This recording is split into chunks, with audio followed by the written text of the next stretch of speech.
Okay, well, good evening, everybody. Thank you for joining us today to talk about something that is really having echoes all over the world.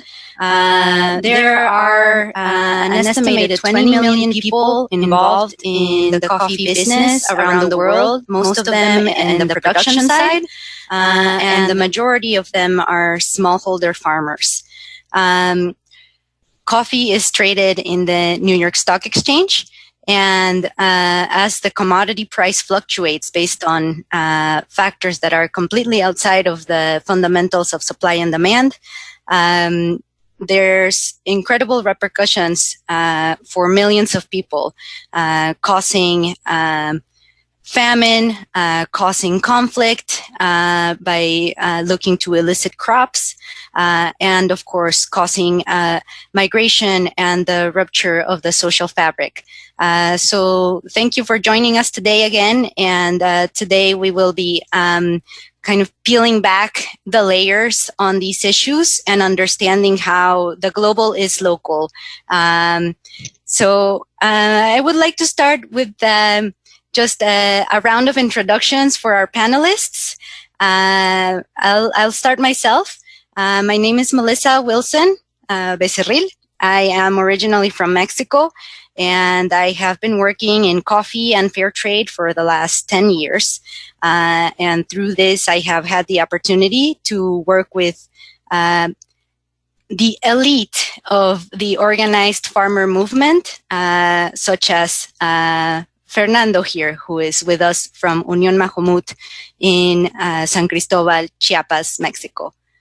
Fernando, ¿te puedes presentar, por favor? Gracias. Buenas tardes a todos y todas. Mi nombre es José Fernando Rodríguez López y yo trabajo para la Unión de Productores Orgánicos Beneficio Majomut. Majomut es una organización que se fundó el 9 de marzo de 1983 y actualmente acabamos de cumplir 37 años de vida.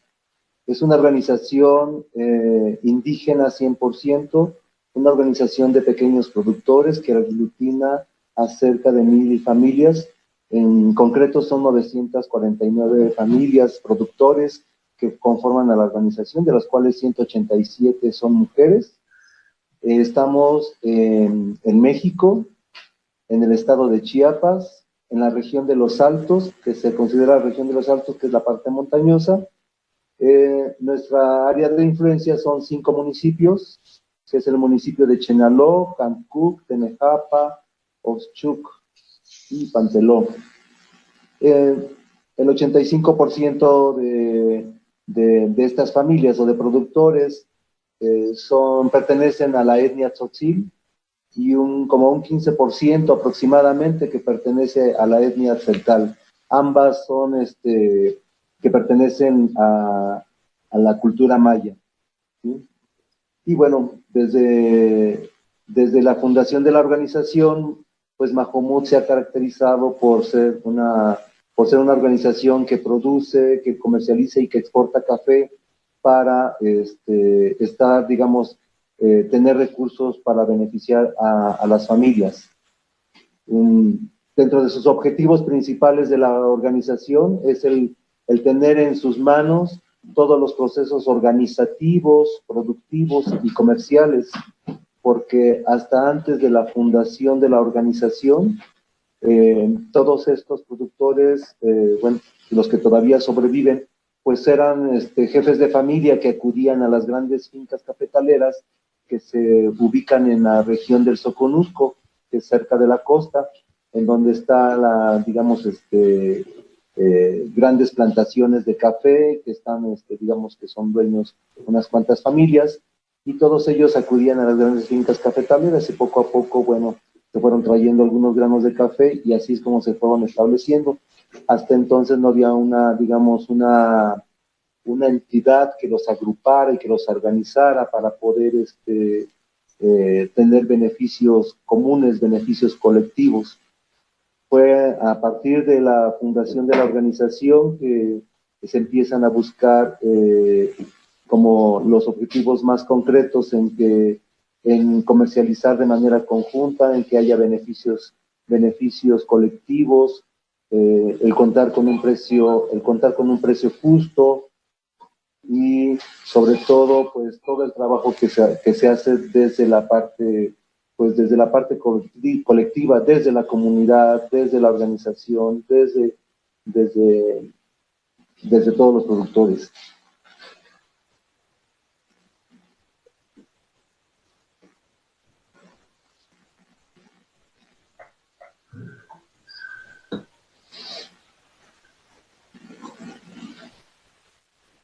Oh, thank you. Sorry. Jose Fernando Rodriguez Lopez is with Unión Majomut, which is an organization in the highlands region of Chiapas. They operate in 5 municipalities in the state of Chiapas, and their farmer members are 100% indigenous. There's 949 families that form the organization. 187 of those families have a woman as a head of household. And the history of coffee in this region is that these people used to migrate within Chiapas to be able to work at the large coffee estates in other regions of the state. Through this work, they started bringing the coffee beans to their land and establishing their own plots. And a small producer is a productive unit that relies on family labor primarily. So these families started producing coffee, but then they were dependent on other entities for the sales of their coffee they did not have control over the terms in which their coffee was sold. So Majomut was formed as an organization in order for farmers to own their production and commercialization processes for the benefit of the community. So on top of putting together the product so that they can sell directly in the export market rather than each individual selling their small production to the intermediaries. They are also focused on making sure that they work within the reality of the communities and the collective where they're operating. Their main goals are to own the sales and processing functions of the export business and to get fair prices for these communities. The organization is formed by 85% Mayan indigenous of the Tzotzil ethnicity, and 15% of the membership are Tzeltal, both Mayan ethnicities. And of course, Chiapas is a place where a lot of migrant labor frequently comes from this state in Mexico. They go to work in northern Mexico at the large produce estates and the large agro-industrial operations. There's a lot of a big portion of the population that migrates annually to work on one side or the other. And we have with us also Miriam Mesa, and I would like for her to introduce herself and her work to us. Yes, sure. First of all, thank you. Thank you for joining us in this conference. We know that these are hard times, but, you know, these are times where we all need to get together and kind of to be able to ride this wave, this crazy wave we're on right now, right? Well, my name is Miriam Mesa, and I am the Director of Community Education at CHIRLA. CHIRLA is the Coalition for Humane Immigrant Rights. We are a nonprofit organization, and we have been in existence since the year 1986. And we have worked tirelessly to defend immigrants and refugee rights, not only here in California, Southern California, but throughout the country. The organization uses different strategies to fight for immigrant rights, but also refugees as well. We use education as one of our main ways to fight and educate the community. But also we work on advocacy, and we provide legal services as well to the community. Being the director of community education and outreach, I have, me personally, I've been here in the organization for 20 years. I started running the hotline here in the organization where we receive calls from all over the country, and we provide information and referrals in many, many different issues. Immigration being the main concern the community calls us with. We usually are able to connect callers with services that are available to them out there. It could be either services that are available through governments, but also through private funders and other community resources that we connect callers with. As far as education goes, our main goal is to provide direct education in face-to-face education in schools, in churches, with in community events. We are in partnership with public libraries. We are in partnership with many different consulates here throughout the city of Los Angeles, and also with different elected officials. And we are really trying to bring our services to where the community and the needs are. Mainly, that's our main goal, and that's our my main task here in the organization.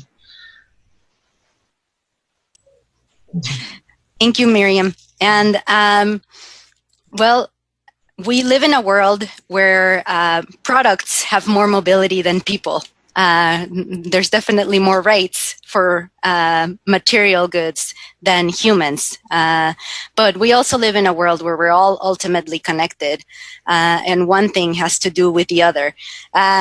So I would like to ask Liam to introduce himself with an importer as somebody who is set in the middle of these interactions. Thanks, Melissa, and good to be with you all. I actually feel very lucky that this conference has gone virtual, because I'm one of those folks that otherwise wouldn't have been able to be with you. I've been benched for the last 2 months because of having bad respiratory issues and severe asthma, and so my doctor about 2.5 months ago put me on no travel. Seeing what was coming, and it was sad for me that I wasn't going to be able to be at this conference, because for the last 20 years, fair trade and this work has been my life. These days, I'm the president of Sustainable Harvest, whereas Melissa said, a coffee importer in the United States. We're a family-owned business in an age of mostly competitive multinationals. And we punch way above our weight and have been for a long time.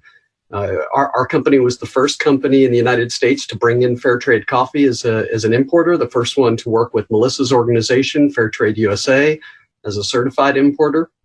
And since then, we've grown to become one of the largest importers of fair trade in the world, still being a small, agile, scrappy, and often activist importer in the middle.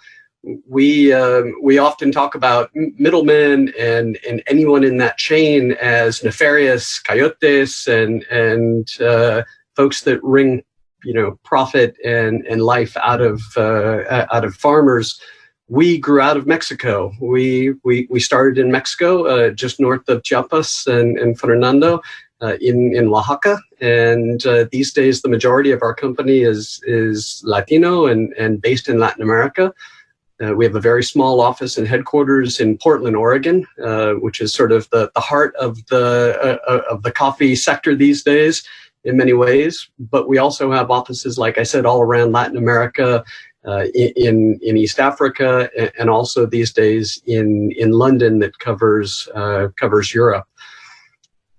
Long before, and I should just say that we look at things a little bit differently. You can see there's a little label behind me that says Relationship Coffee. About 25 years ago, when Sustainable Harvest first started, it was with this, at the time, radical notion that business didn't have to be transactional, that actually great business, durable business, sustainable business was based on relationship, people coming together, understanding each other, And when stuff breaks, we bend. When hard times come, we stand stronger together. And this moment really speaks to that. Earlier today, we had a webinar using Zoom with over 200 coffee producer leaders from around the world, talking about this moment related to coronavirus and COVID-19. That's something normally that we do face-to-face. For 25 years, we've been bringing roasters and coffee companies and brands directly together face-to-face with coffee farmers and producer leaders from around the world. We created something about 20 years ago called Let's Talk Coffee, where we bring the entire value chain or supply chain together to figure out how we solve problems collectively. How do we understand each other differently? It first started around this radical notion that we could taste coffee together. And that seems like a piercing insight into the obvious. But 20 years ago, most producer leaders and most farmers had never tasted their product that they exported. Many of them actually weren't at most industry events. They were excluded. And my partner in crime and the founder of Sustainable Harvest, David Griswold, said, "That's crap." These are folks at the heart of the industry, the foundation that we all stand on. Unless they understand what consumers want, this industry is never sustainable. And so he started bringing people together to taste, or what we call in the industry to cup coffee together, and what we call in the industry calibration. So when I taste something and I say, "Ooh, that tastes chocolatey or vanilla," or "Oh, that tastes putrid," you taste the exact same thing to make sure that you on the consumer side get what you deserve when you pay a fair trade price. And that started with getting together around a cupping table or a tasting table. And that further escalated to say, you know what, if we can taste together, crazy things happen. And we might actually get to know each other and like each other. And I might say, "You're kind of a, cool person. I would like to work with you. Do you have coffee to sell?" And you might say, "Yes." And I might say, "Okay, well, how much?" And some of that was the first negotiation directly between producers and roasters or coffee brands around things like price. And it seems maybe remarkable that only happened 20 years ago and that hasn't been happening forever. But really that was the rise of a whole new market and a whole new movement. But before I joined Sustainable Harvest 20 years ago, I lived a very different life. Before you could get things like fair trade Patagonia in the United States and fair trade was mainstream, my job was a little different. I worked as an activist, and I still am, but as an organizer. I organized many of the first fair trade campaigns in the United States, working with colleagues of Melissa's and colleagues of Fernando's throughout the Americas. And it is near and dear to my heart being here today. I look forward to telling you a little bit about some of those campaigns, because sadly, it feels like Groundhog Day to what we experienced 20 years ago. But I'll tell you a little bit more about that once we get rolling.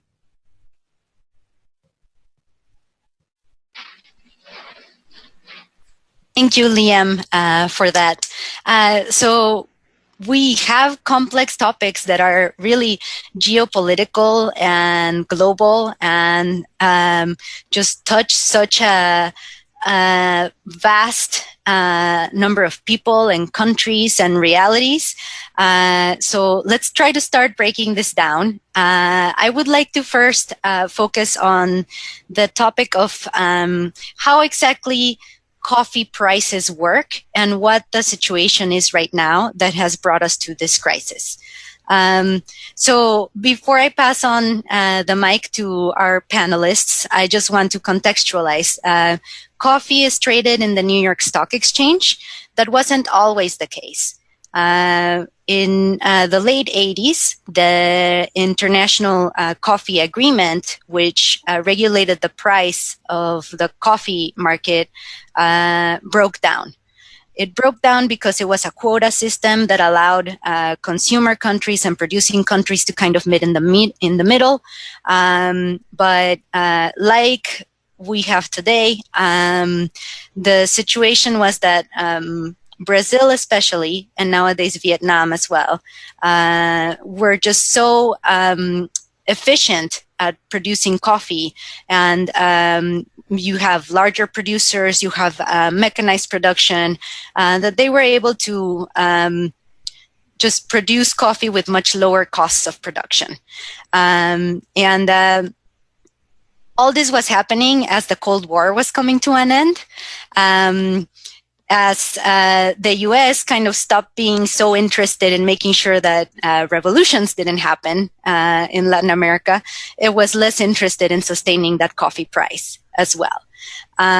So the coffee agreement fell apart, and coffee as a sector was liberalized and placed in the stock exchange. So that means that a lot of dynamics that have to do with the market beyond coffee nowadays affect the price that farmers perceive for their product when their livelihoods are not part of what's considered in this dynamic. So I would like to bring Fernando in to also contextualize us in terms of what coffee production entails, the work that is behind it, how many people are involved in it. So, Fernando, te quiero pedir si nos puedes comentar sobre el trabajo de producción de café y, o sea, la gente que está involucrada, todo el trabajo que hay que hacer para garantizar una tasa exportable y conseguir un buen precio. Bueno, vamos a hablar un poco acerca desde la producción en la parte que corresponde a campo. Hablaremos un poco acerca del control interno y hablaremos posteriormente acerca de la trazabilidad. Claro que la trazabilidad está presente en las diferentes etapas, ¿sí? Dentro de las diferentes actividades que realiza el productor, principalmente pues está desde la selección de la semilla, porque el productor no puede introducir cualquier tipo de semilla o cualquier tipo de planta.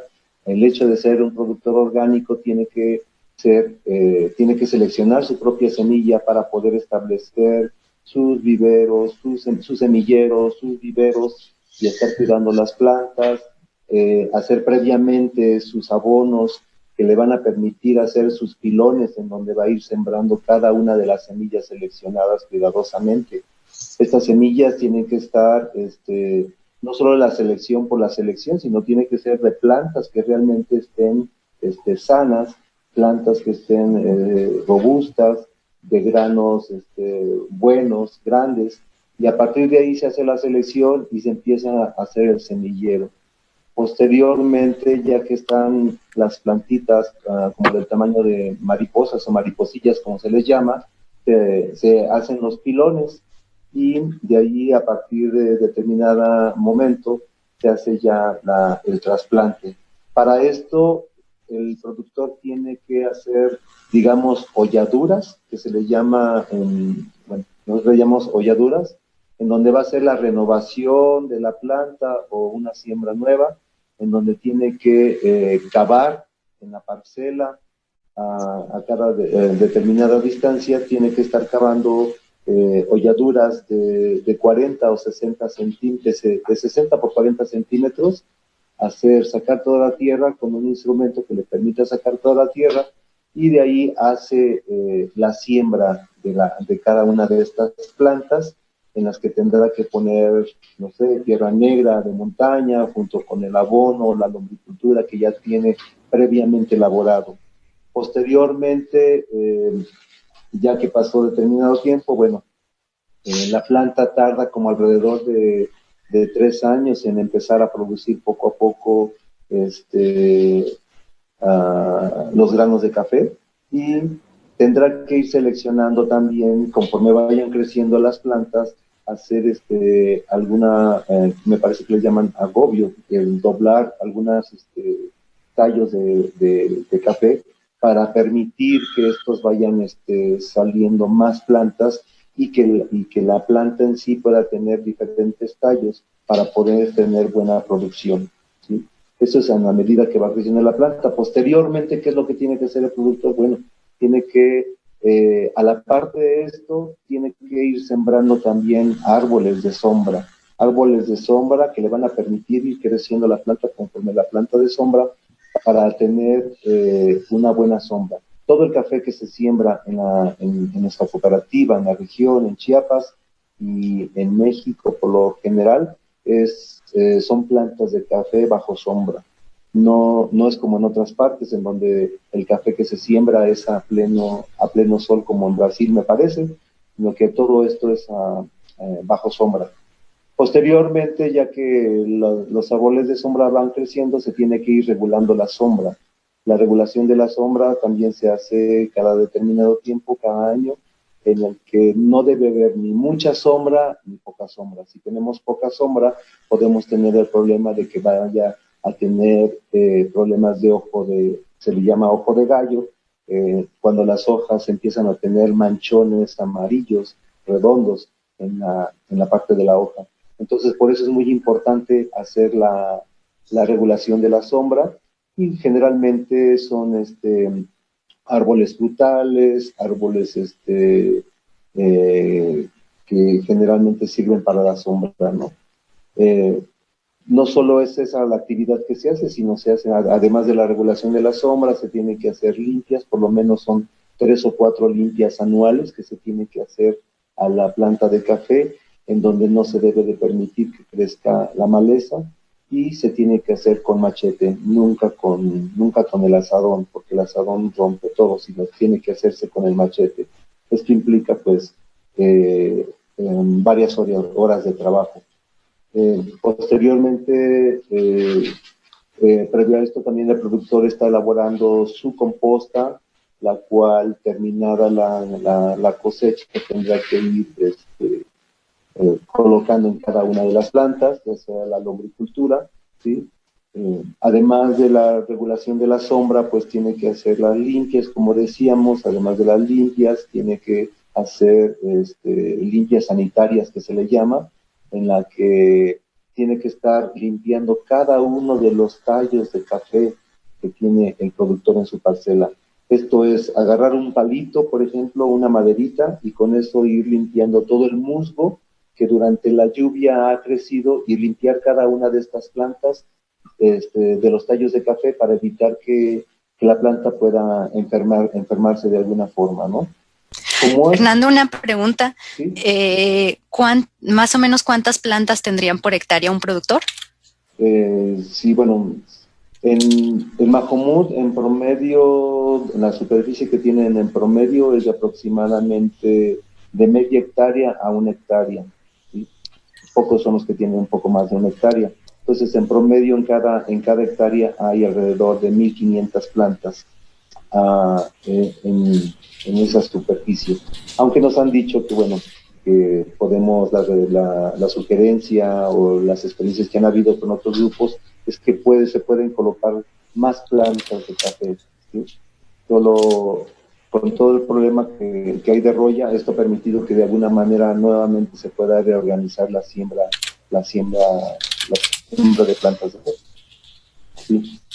Luego que ya tenemos, digamos, todas estas, digamos, estoy diciendo algunas actividades, pero son un sinnúmero de actividades que tiene que hacer el productor.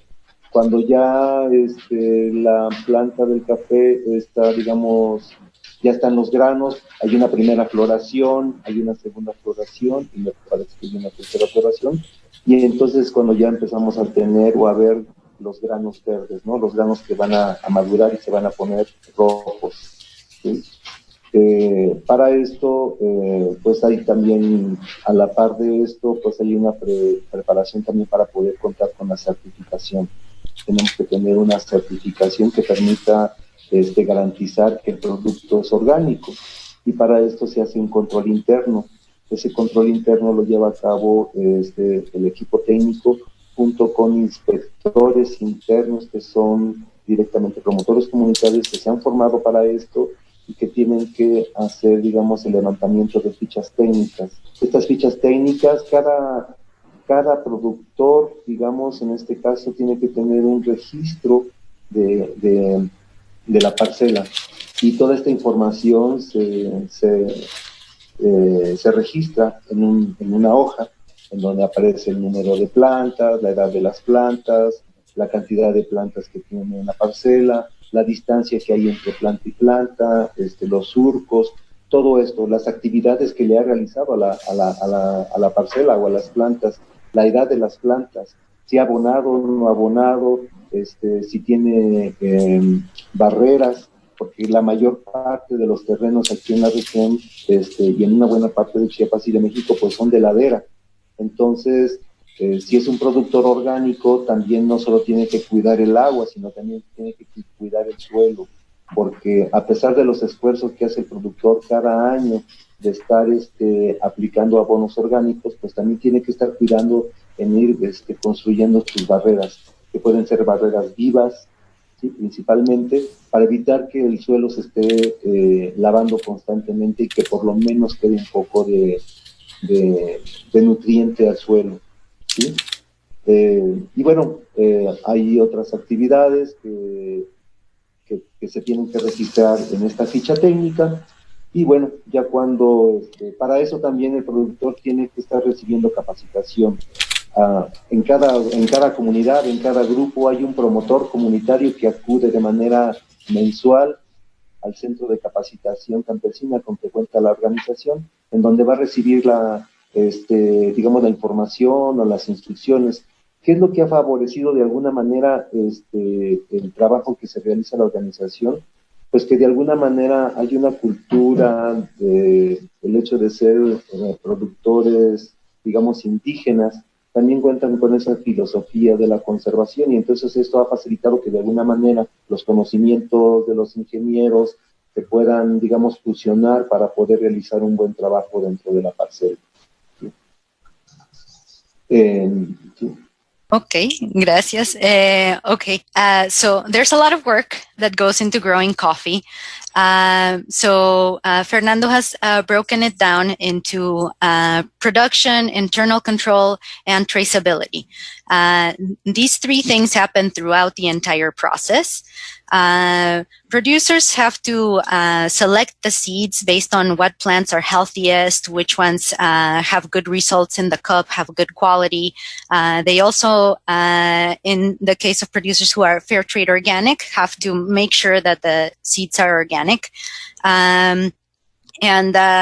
So each producer individually will identify seeds from their best performing trees. They will start their nursery. They have to then transplant them once the plant is at around 6 months. They need to make sure that when they're transplanting, there's good soil from the mountain. They also have to make their fertilizer. They do organic fertilizer with compost. And it takes a new coffee plant around 3 years to start producing. It doesn't get to be fully productive until about 5 years. Farmers also have to select their beans. They have to select the plants that are growing well or not. They have to prune. They also have practices to encourage the plant to shoot out more branches for more productivity. And within this, they also need to make sure that they have good shading. They use in this region shade trees, which are mostly fruit trees that can also be used for human consumption. Coffee is a plant that's very sensitive to weather changes, and Mexico is by and large an organic producer in very diversified farm plots. And coffee is generally under shade, which is not the case for very mechanized regions such as Brazil. The coffee needs just enough shade, so there's also pruning of the shade that needs to happen a couple of times a year. Too much shade, you could have problems with humidity and pests, and too little shade, you could be more susceptible to drought or to leaves burning from the hot sun. And then farmers also have to do around 3 or 4 cleanings a year. That is weeding with machete, not with any machinery, because the soil is very fragile. And that requires a lot of hours of work. They have to clean off the moss of each individual coffee plant that starts growing during the rainy season. And on average, their farmer members have around 1,500 coffee plants per hectare. And the members of Majomut have around half a hectare to 1 hectare per farmer.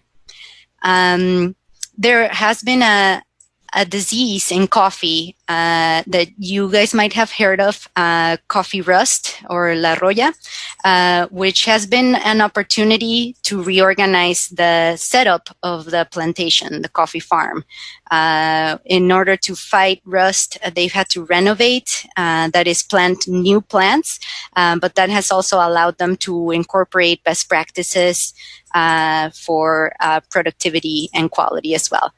And then, of course, it takes about a year for coffee to go from flower to green bean to the mature red beans, which will be picked and processed. And then, as he said at the beginning, within this process, there's the internal control system, which is the way in which an organization complies with certification. And certification is the way that they can communicate to the market an added value to their product.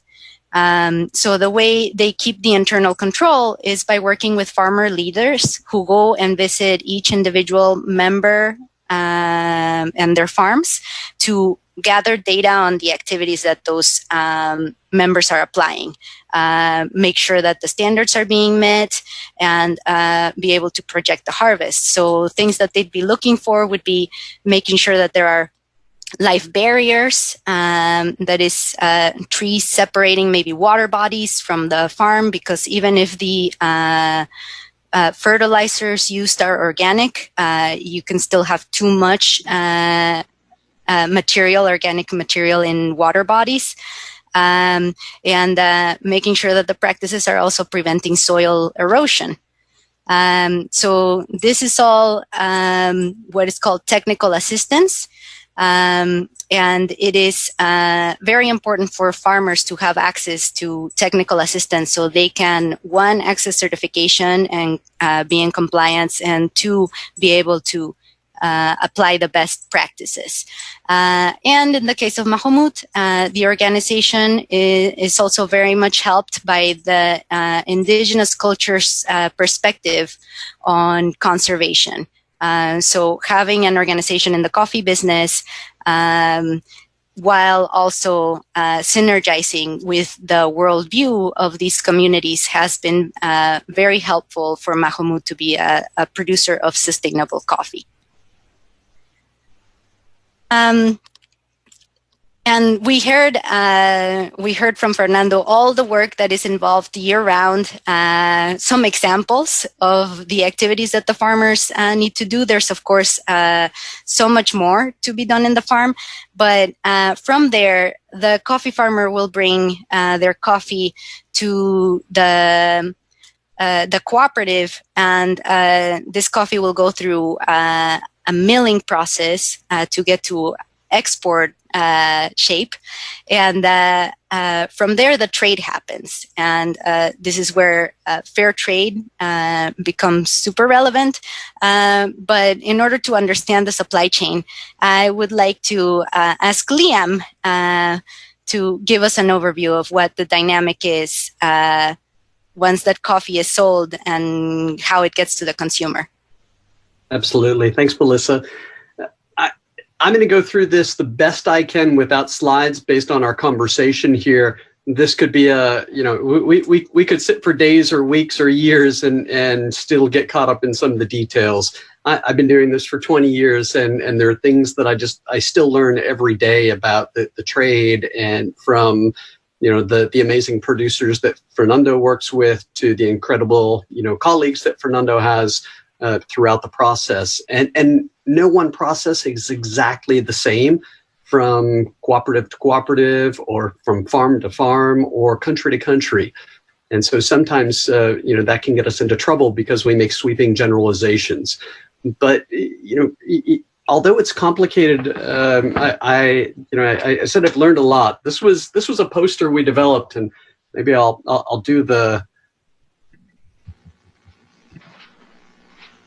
I feel like the Great Oz. Now you can see what a shit show my office is here. This was a poster we developed when I was at Oxfam 20 years ago. And you can see it said a latte costs $3, but the farmer makes less than 1 cent. That's pretty hard to swallow. And we really rallied consumers around how unfair the distribution of value was or price was in the value chain. And I'd say that I've learned a lot from then, because it is complicated. And as Fernando, pointed out, there's so much that goes into what a producer has to do. We call those the costs of production to be able to create their coffee. Once they sell that coffee or give that coffee on to the next link in the chain, or all the things that have to happen in order for them to do that. Fernando was talking about technical assistance. That costs money. And so everybody then ends up taking a piece. And I don't have a problem with people along the value chain taking a piece if they add value. And that's the important part. We all know when people add value and we pay for a service that is additive. The problem is when it's not additive. The problem is when it takes away. The problem is when it screws farmers. And so, it's unclear always about who adds value and what the right price is along the way, because there are so many hands that touch coffee. And right now is a perfect example of it, because many of us in coffee, and we were just talking about this before we started, are finding out what happens when hands stop touching coffee along the value chain in crises like we have right now. When it goes from a cooperative, it goes to an exporter that helps get it from a landlocked area like Chiapas, or at least where the co-op is, either by rail or by ship up to in this case, let's call it the United States as a market. Although that's changed a lot. It could be going to Mexico City as a market, or it could be going south to Bogota as a market, which is a huge change in the last 20 years. But let's go with the standard old school sort of north-south style. If it goes to an exporter, the exporter has lots to do to prep it for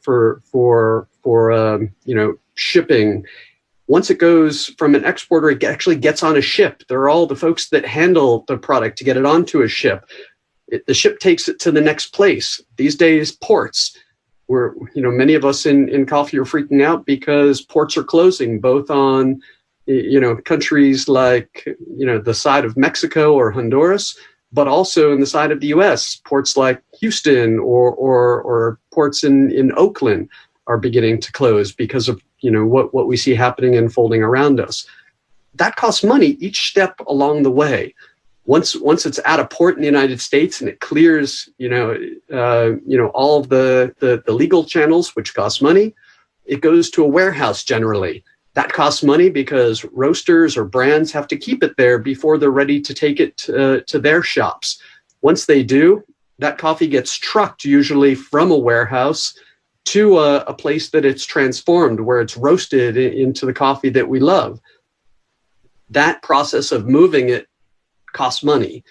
Once it's transformed, that costs money, especially when the cost of energy rises. Once it's transformed, it's ready for consumption. But we know that how you consume coffee really varies. You may go to a local food co-op and they may roast for you right there. Maybe you go to a restaurant and they're just starting to introduce new funky roasters that are roasting in restaurants.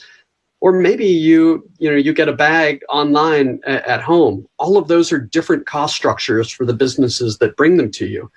And whether that's going to a supermarket or being sold to you directly online, the costs change. If you think about a cafe, and this is really important to think about now, because maybe it's one of the most compelling moments for the coffee world, where people in the consuming end of coffee, baristas and coffee shop owners and roasters, I think are getting, for the first sense in history, honestly, a sense of empathy for what producers and producer co-ops have struggled with for eternity.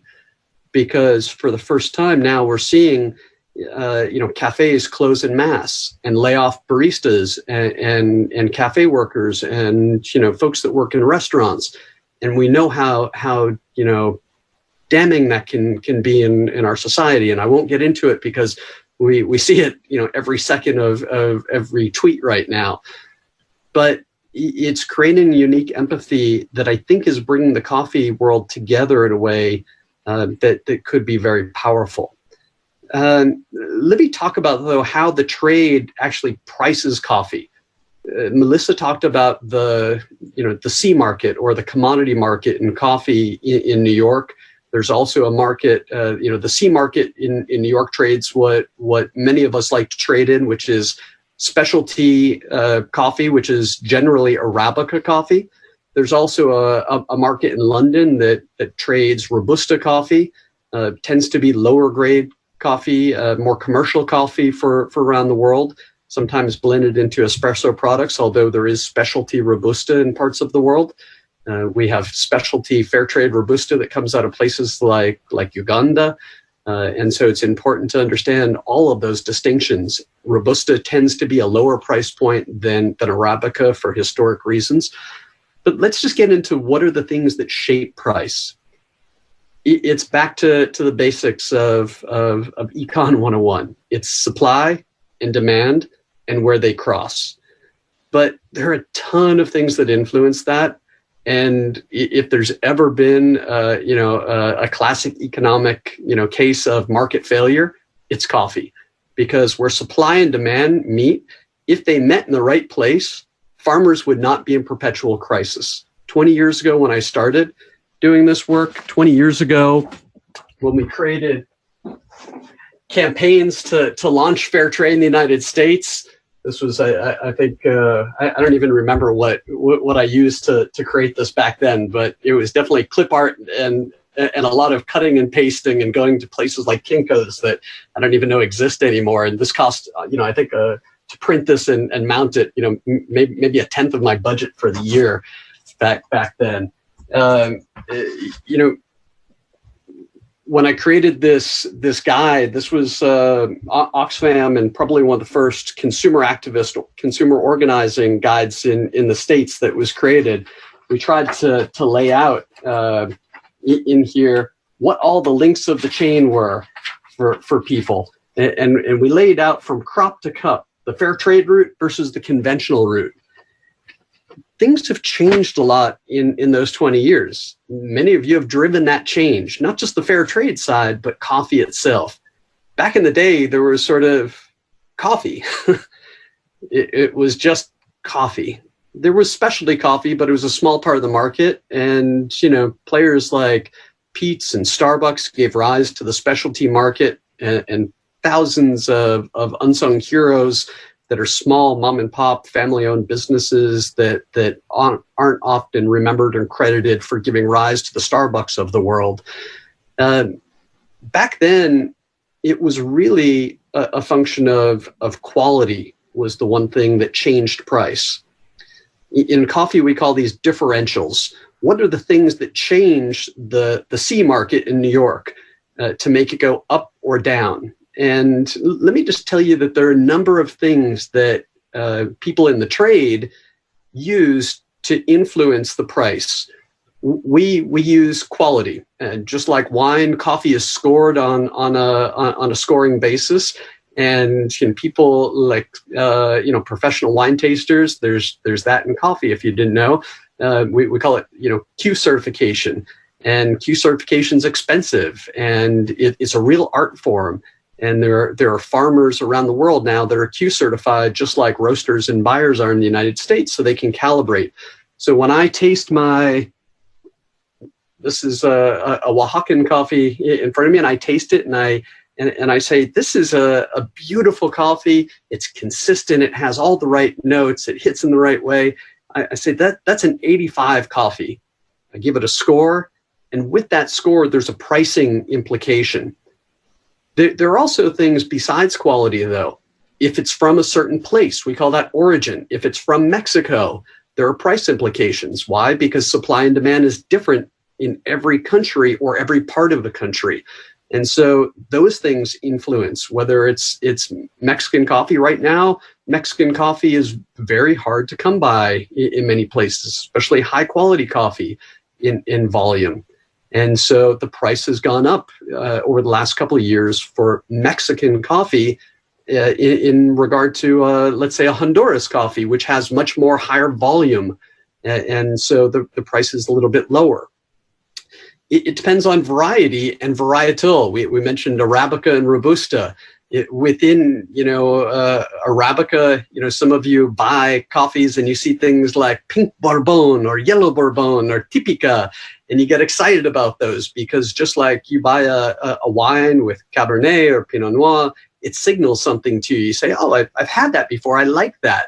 And so people are starting to drill in differently, and those varieties and varietal play an influence.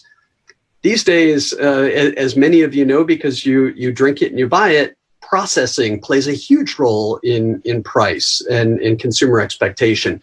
It used to be that we kind of just had coffee. Now we have coffee that's a honey coffee, and that means it's a semi-processed coffee, or we have washed coffee, which is sort of what many of us think about as coffee. But now we have natural coffees, which 20 years ago farmers were told were crap, and to stop producing natural coffees, which just meant that the cherries were picked and dried and then exported and not gone through a processing that was described earlier. These days, people are realizing that natural processing brings out all of this incredible, fruit flavor. You get this fruit punch in the mouth. And some people love that, especially people that don't want to just taste a charred, kind of burnt tasting coffee. You say, oh, that tastes like nougat and strawberry or, blueberry and lemon. And those flavors are pronounced so much more with processing type, and that influences price. Then a uniqueness factor. Who in the world has it? Is it something that we've tasted before? The whole world of hipster coffee has changed a lot of things, good and bad. You see a lot of folks that are always searching for the next thing. A lot of us call them treasure hunters. They're always looking for something a little different to dazzle and delight you. That's cool. It plays a role, but it also isn't really how the vast majority of coffee farmers around the world, make their living, and how most of us can create a thrivable business. I'd say the last thing would be certification. So obviously, when we have fair trade, that brings with it a price implication. If you have something like bird-friendly coffee or organic, or sometimes all of them together, that influences it. And now we see things, our company was the first company in the U.S. to start buying coffee, exclusively from women farmers, 20 years ago, and marketing it with our customers as such. And now that has a price implication in the market. Pete's may introduce a women's coffee, and they're able to buy it at a higher price and sell it at a higher price. And so there are lots of those things that influence coffee price in ways that we didn't see 20 years ago. And that'll keep changing and keep evolving as consumer preferences evolve. Many of us are laughing these days about hearing about things like, picking coffee at moonlight naked. So look for that next on your package. Well, maybe not. Yes, biodynamics. And actually, I'll need to translate this for Fernando because Fernando dice que igual y ahora la tendencia va a ser como se ponen tan especiales, perdón, está mi gato, se ponen tan especiales con las distinciones que igual y ahora va a decir en la bolsa café recogido bajo la luna llena, desnudos. Pero bueno, al menos en Majomut sí implica algo el tema de las fases de la luna, ¿no? Con los productores. Pero bueno, antes de darte la palabra, déjame introducirlo en inglés. So I'm going to ask Fernando. In his community, actually, this is relevant to them because their traditional garb is kind of like the Scottish kilt. It's a similar thing. where it's commando underneath. But also they're very focused on the biodynamics, the moon phases for their planting and things like that. But I want to talk to Fernando specifically about the impact that low prices can have on communities like the ones where he is working and that he is representing. Entonces, Fernando, te quería preguntar sobre el impacto de los precios bajos que tú ves en las comunidades como lo son los municipios en donde ustedes trabajan, sobre todo, digamos, para los productores no organizados, ¿no? ¿Qué sucede con ellos? ¿Qué es lo que empuja a la gente a migrar y dejar sus tierras? Sí. En efecto, bueno, a ver, es que dentro de todo esto que estamos hablando hay varias actividades que no hemos terminado de concluir. Solo hablamos la parte productiva, perdón, sí entiendo lo que me estás preguntando, pero, por ejemplo, hay algo de lo que no hablamos cuando es un productor orgánico, que es toda la trazabilidad, que todo eso se tiene que registrar, que cuando todos los sacos del café llegan a la bodega tienen que tener un incentivo, una tarjeta que permite identificar de dónde viene, de qué comunidad, de qué parcela es el café que se está recibiendo a nivel del almacén, ¿sí? Y que tenemos que cumplir con el perfil del café requerido para el cliente, ¿sí? Todo eso. Ahora, los precios, ¿cómo están afectando o cómo lo vive la organización? Cuando Majomut todavía no está copiando el café, generalmente los coyotes, los intermediarios, pagan lo que quieren, ¿sí? En estos momentos, como está el precio de bolsa muy por debajo de los 100 o a veces un poquito más, 110, 112, 115, que no ha sido más, el hecho de estar en el comercio justo permite ayudar de alguna manera al productor, aunque no satisface toda la necesidad, ¿sí? El comercio justo, ¿qué es lo que dice el comercio justo? El comercio justo dice que con el precio mínimo estamos satisfaciendo o cubriendo, digamos, los costos de producción. Sin embargo, no es así.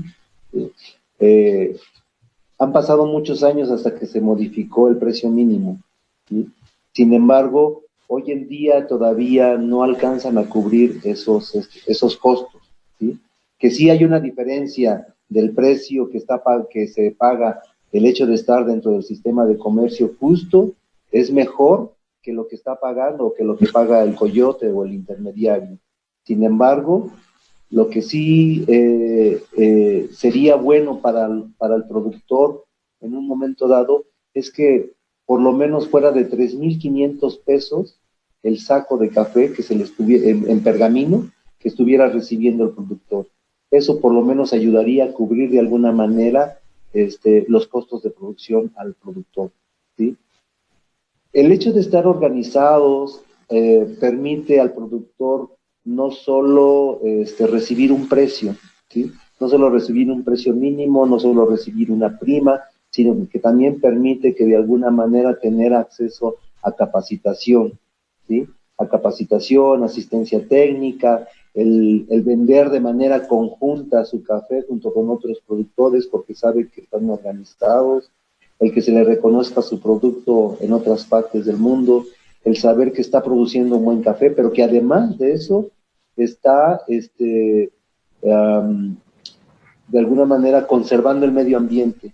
Y de eso generalmente casi no se habla, porque son contribuciones importantes que hace el productor a través de la diversificación, a través de los árboles de sombra, los árboles frutales. En cada parcela hay casi cerca de más de 100 especies al interior de cada una de las parcelas, ¿sí? Y en donde hay café, hay conservación de medio ambiente, ¿sí? Hay dióxido de carbono. Entonces, muchas de esas partes no se alcanzan a satisfacer con los precios que hay actualmente. ¿Cuál es la diferencia con el productor que no está organizado? Pues no tiene capacitación, no tiene asistencia técnica, nadie le orienta para comercializar mejor su café. Hay una diferencia a veces hasta de 15, 20 pesos actualmente. por lo que recibe un productor que no está organizado. Y precisamente por eso muchos se tienen que orillar, abandonar sus tierras para irse lejos de aquí. Inicialmente a veces era la Ciudad de México, antes se iban a Cancún, a la construcción a la construcción de los grandes hoteles. Ahora mucha gente piensa desplazarse más lejos, irse al sueño americano, pero no es lo que no queremos, ¿no? No queremos que los productores se sigan desplazando, que sus familias queden abandonadas o que se desarticulen las comunidades. Lo que se quiere es que con el precio del café, pues que realmente satisfaga sus necesidades. Entendemos que no, el precio del café no va a resolver toda la vida del productor, ¿sí? El precio del café es una parte nada más, ¿sí? Por eso nosotros siempre decimos que las responsabilidades deben de ser compartidas, ¿sí? Y una parte de esa responsabilidad es la responsabilidad del productor, de hacer una buena selección de la semilla, de cuidar el medio ambiente, de abonar, de no utilizar agroquímicos, ¿sí? De cuidar el agua, ¿sí? De cuidar el suelo, todo eso. Pero hay otra responsabilidad que le corresponde a nuestros gobiernos, ¿sí?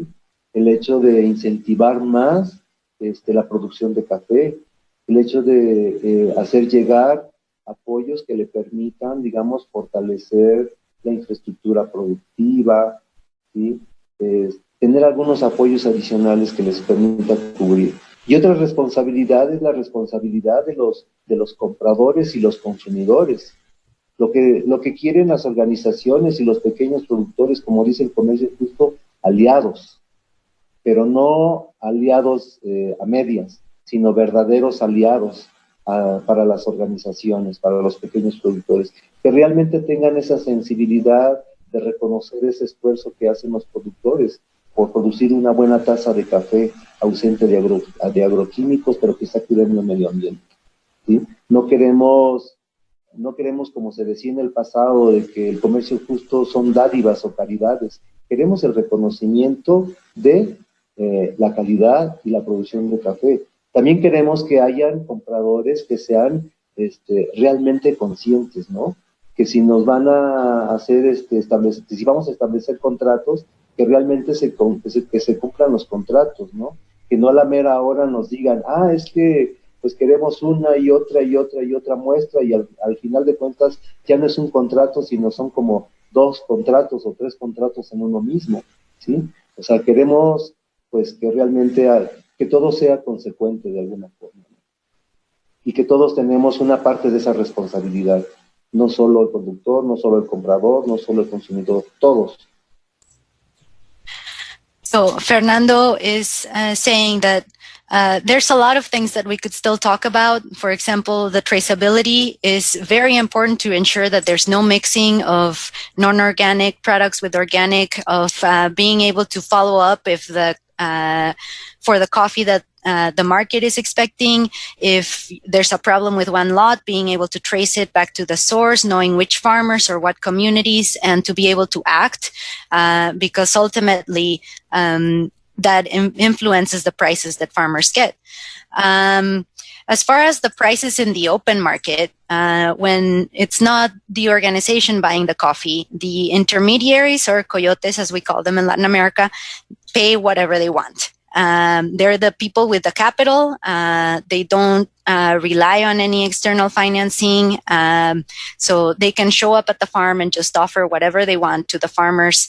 And this is frequently a pretty desperate time, right before the harvest, to be able to pay for any additional help that you need in that moment, to be able to put food on the table in what we call in coffee the thin months, when farmers are so far away from the last harvest but not close enough to the next harvest.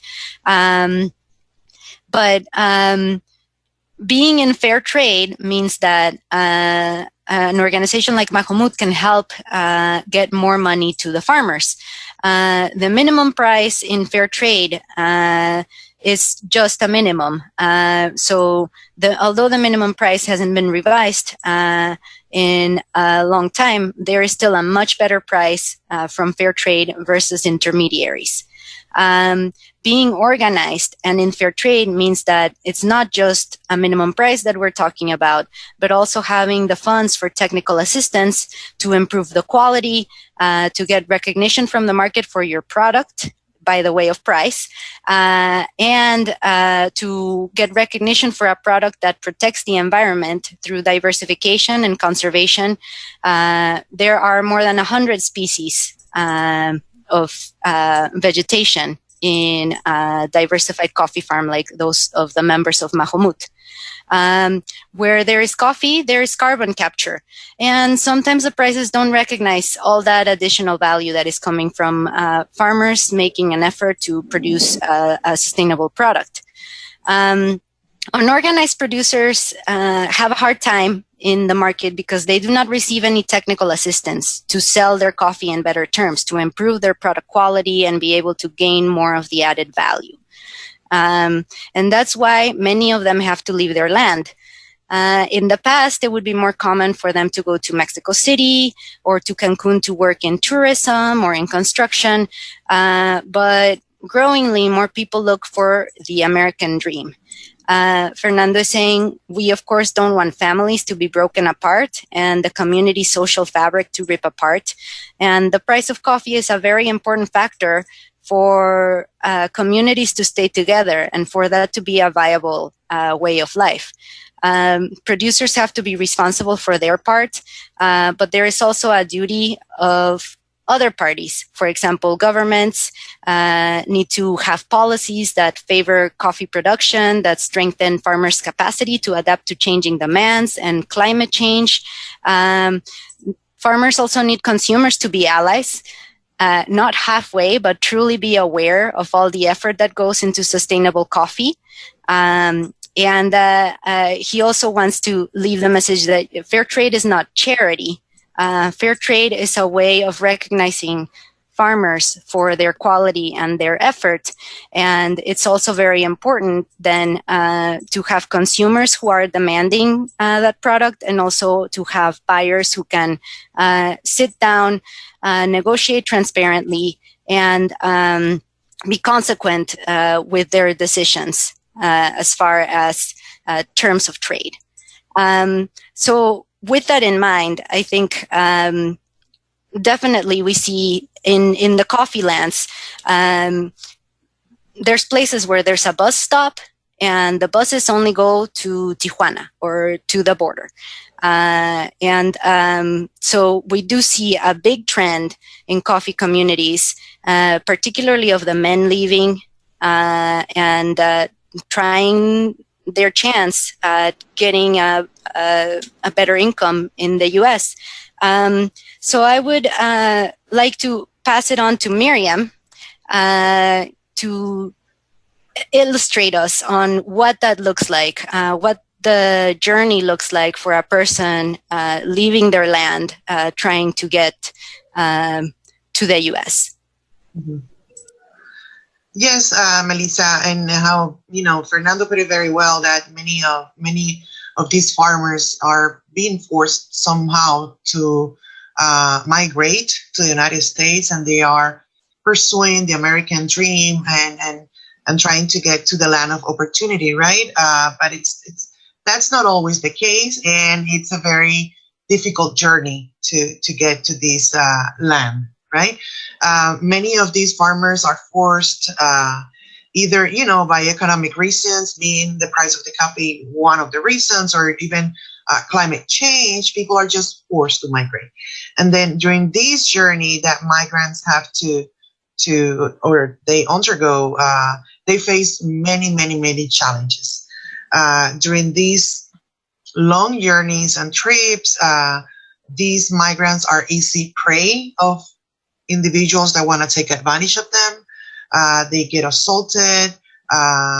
There's even guns violence. There's many hardships that they have to overcome in this trip. And the worst thing is that since last year, given the anti-immigrant climate, given the xenophobic sentiment of this organization, of this administration, now we know that the policies at the border are completely different, and we have closed borders. And then after undergoing this journey where they put themselves in danger and even their families, they're forced to stay at the border and not allowed to come into the United States.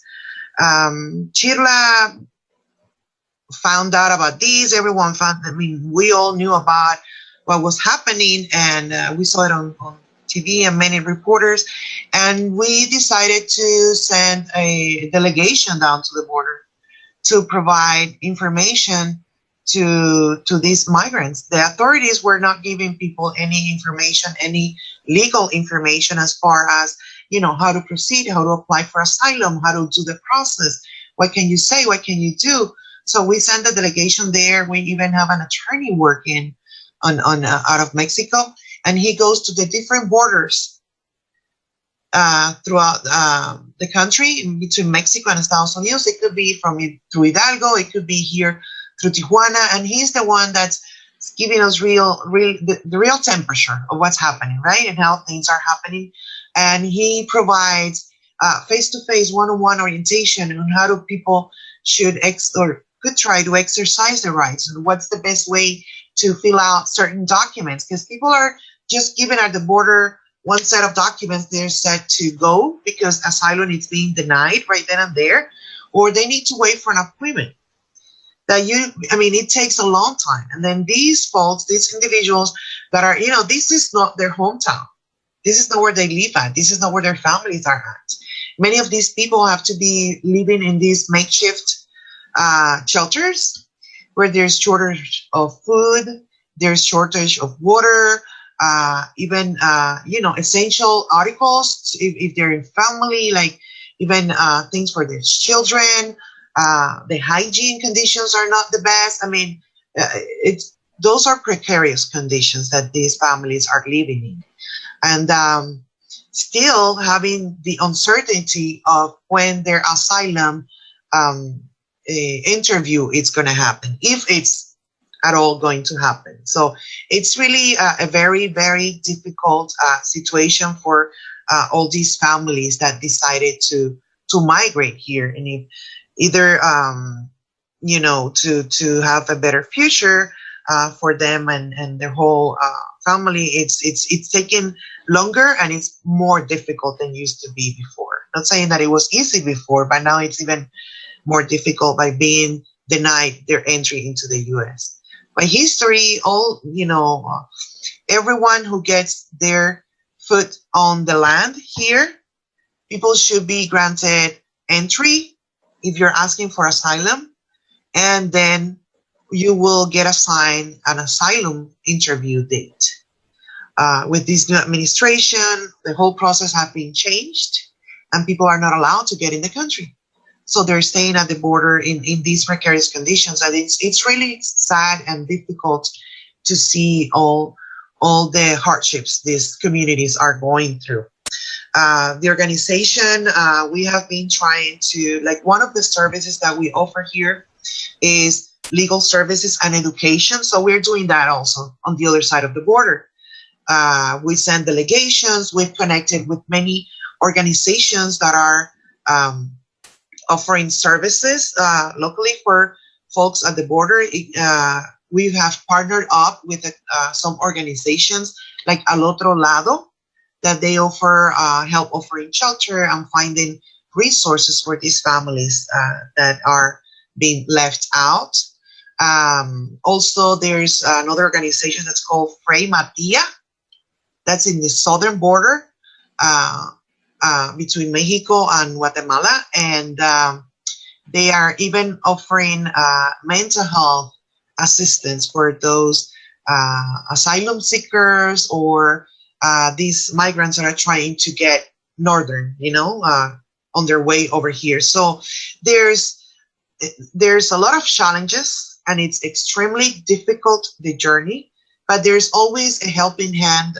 We're trying to offer as much services as possible, sending our teams, sending orientation over to the border, and also establishing partnership with these local organizations that could help them and being Al Otro Lado or Casa del Migrante, where they also connect migrants and help them either find work or connect them with services for the inmigrantes in Tijuana and other offices they have throughout the country. So that's what we have been doing, trying to harness those relationships and offer as much help as possible to these migrants that are trying to have a better life for themselves and their families, right? And it's just the economy that's been pushing them out of their land. And Miriam, we have about 7 minutes left on this session, I want to give some space to some questions we've received. So this one is for you. We have a member of the audience asking, from your perspective, what are the 3 biggest issues facing immigrant families in the U.S. today? Okay, immigrant families in the U.S., we're not talking about the ones that are on the other side of the border, but here, well, number one right now, it's the crisis that we're having, the healthcare access crisis we're having, given the coronavirus pandemic. It's really affecting everyone. The other one would be the political environment. The xenophobic sentiment has been exacerbated by this administration, and it has created this anti-immigrant sentiment. It's making things way more difficult for immigrants, like access to benefits that should have been something that immigrants should be entitled to, because immigrants also contribute, right? So that's the number 2 challenge, that they're having access to benefits. And also another big barrier and challenge that immigrants have, it's the language barriers, right? It's always difficult to assimilate if you don't have the language, especially for these indigenous communities and others, that it's really even extremely difficult to find even translation, just to simple communication, right? So those are big challenges the immigrants are facing here. The anti-immigrant sentiment, the barriers established by communication, and right now the healthcare crisis that we are currently facing.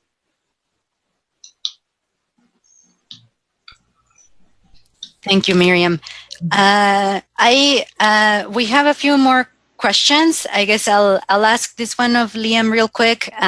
We're being asked what cafes or stores in Southern California, particularly in San Diego or LA areas, carry sustainable harvest coffee.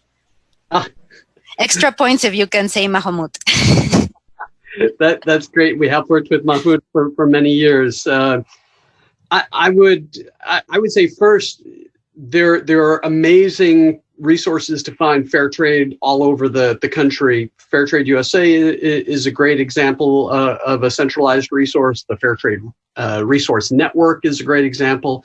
One of our oldest customers, and I would say, very quickly, there are 2 things that all of us can do if you take nothing else away to actually, impact the abysmal state of affairs in coffee and the lives it's destroying and sending to the border and beyond. And we don't have time to get into all of that, but I think we understand it collectively.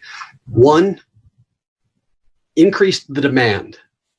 Your voice matters. You have power. It's incredible. Whenever I get down about it, I remember that things have changed so dramatically.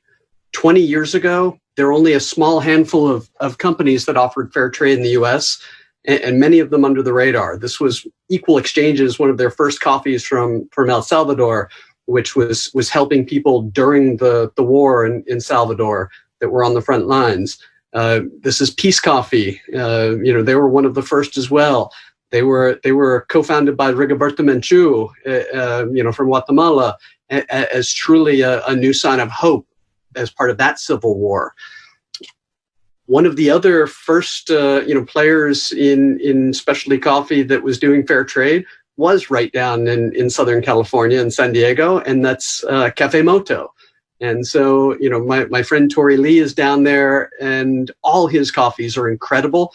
We provide them with many of them from around the world. And so go support Tori. And I would say there are a couple things just related to increased demand. One, buy it. It exists. When folks are enlightened, like Equal Exchange or Peace Coffee or Dean's Beans or Thanksgiving Coffee or Cafe Moto, so many more that don't need to be told to do it.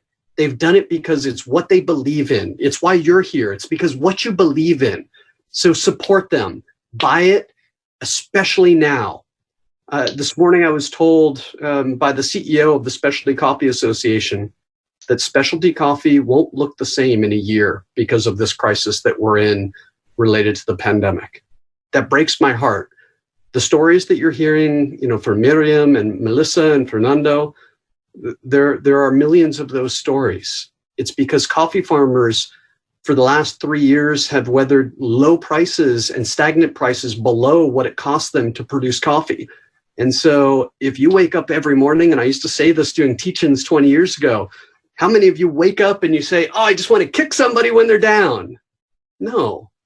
But if you're not buying fair trade coffee, you might be doing just that. And so the first thing you can do is look for those labels, buy that coffee, use your dollars. Right now matters more than ever. If you can't buy a pound of coffee, buy a gift certificate from one of those fair traders.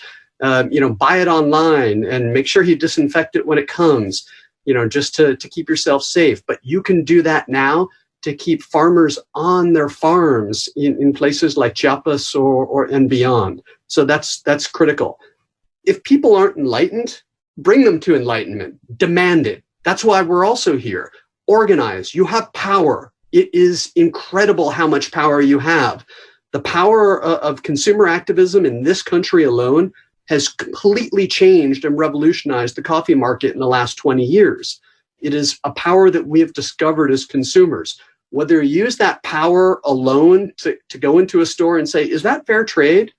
You might find that other things are equally sustainable and sometimes better. But you might want to be skeptical about that. Ask, do your homework, but go and demand it. Maybe you want to organize differently. 20 years ago, a lot of us organized around the country. This was a brand that was owned by Procter & Gamble, one of the largest consumer brands in the world. They told us, like Kraft and others, that they would never do fair trade. What did they do when we brought shareholders together to practice shareholder activism? We talk about the booming ESG community and impact investing. Use non-traditional allies that have financial levers over companies that sometimes as consumers with barely enough money to afford an expensive coffee or latte, we don't feel like we have. Bring other power to bear. So first, demand it. You can buy it. You can demand it. You can organize for it. I'm so proud of you for being here. 20 years ago, many of us felt like lonely voices, but today, we truly are in a sea. The second thing you need to help us do is help us increase farmer profitability at the farm and co-op level. That is a real issue. What do we need to do? We need to lower costs. We need to increase efficiency. We need to allow farmers to be able to use financial tools that many other businesses along the coffee supply chain use. And we need to invest in climate resilience. That's not cheap. More and more demands trickle down and crush farmers and co-ops every day. It's not fair to them, when we ask for things like traceability and transparency, but we don't pay for it. They're adapting and adjusting on the front lines of climate change. Look to support organizations that are investing in that technical assistance, in that capacity building, in that sea change. Think about Heifer International. Think about my old friends at Root Capital that provide farmer finance and financial management training and education. Think about Climate Edge, who does some of the best smallholder work with climate adaptation and climate smart ag. Faith-based organizations like Lutheran World Relief or Catholic Relief Services that do incredible work. Or like I said, consumer-based organizations like Melissa's Fair Trade USA that are there supporting folks both on the ground in coffee producing countries and building the consumer movement and the consumer market in places like the US and beyond.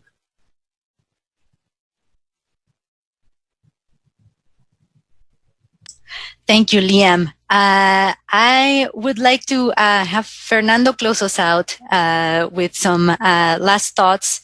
Fernando, te voy a dar la última palabra. Si pudieras transmitir un mensaje de parte de los productores hacia los consumidores, los activistas y los estudiantes que nos están escuchando el día de hoy, ¿qué crees que sería lo más importante que ellos puedan llevarse consigo hoy para seguir transmitiendo?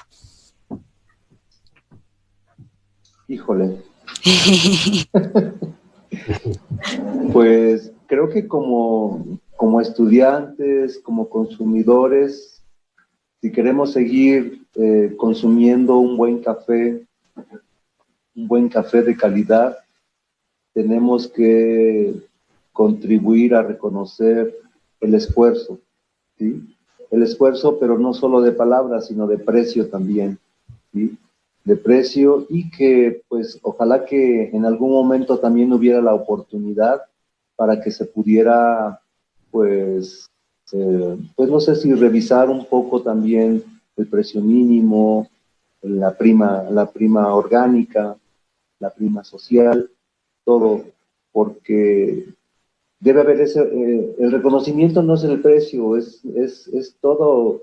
No queremos que el día de mañana una gran cantidad de personas estén queriendo entrar a los Estados Unidos, ¿no? Y que cada vez haya más muros y muros y muros, ¿sí? Sino queremos que la gente se quede aquí, ¿sí?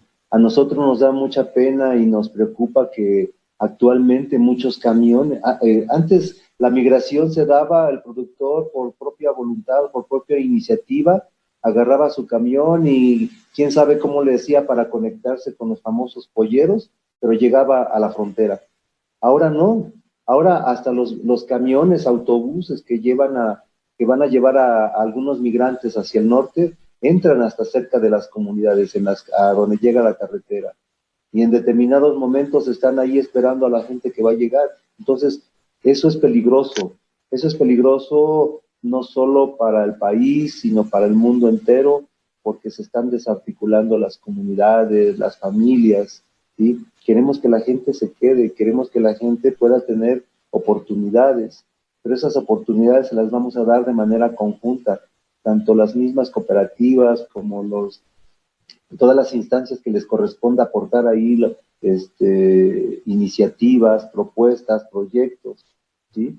No queremos que la gente se vaya, queremos que la gente, si algún momento tiene la oportunidad de ir, pues que sea de paseo, pero que se quede aquí para poder seguir desarrollando su vida y que sigan consumiendo el café de los productores, ¿sí? Que sigan consumiendo un buen café, ¿sí? Okay, I asked Fernando to share with us just some last thoughts so that we can close us out. So he shared with us as students and consumers, if we want to keep consuming good quality coffee, we have to recognize all the effort that goes into it, not just talk about it, but actually make an impact on the price. It's important to note that in fair trade, there's a minimum price, there's a premium for investment in the farms and communities. And we also regulate an organic premium. So that's why you've heard a lot about organic production in this session as well, because for farmers, it's a great combination to have fair trade organic. We also make sure that there's an additional premium for organic production. But he's saying that we don't want to have people trying to leave to the US and a world in which we're building more walls. There's also a trend where people used to find their own way to the border and then just pay the human traffickers there to get them across. But now they're seeing more and more that the human trafficking operations are extending all the way to these remote rural communities. And that's very dangerous for the people entering into that journey, as well as the communities where these organized crime groups operate. We need to make sure to give people opportunities through their organizations, through their cooperatives, through projects like organizations like Heifer International, Lutheran World Relief that Liam was mentioning, and through good trading partners. We hope people can go to the U.S. for tourism, not to leave their communities and families behind. And lastly, he wants you to be conscious of what coffee you consume and continue buying fair trade coffee from these producers. So that's all. That's all the time we have now. Thank you, everybody, for joining us. Thank you, Liam. Thank you, Miriam. Thank you, Fernando, for all being with us here today, especially in later time zones. I hope it's been useful for people, and stay engaged. Don't let this finish today. Be safe. Thank you. And be safe, yes. Stay strong.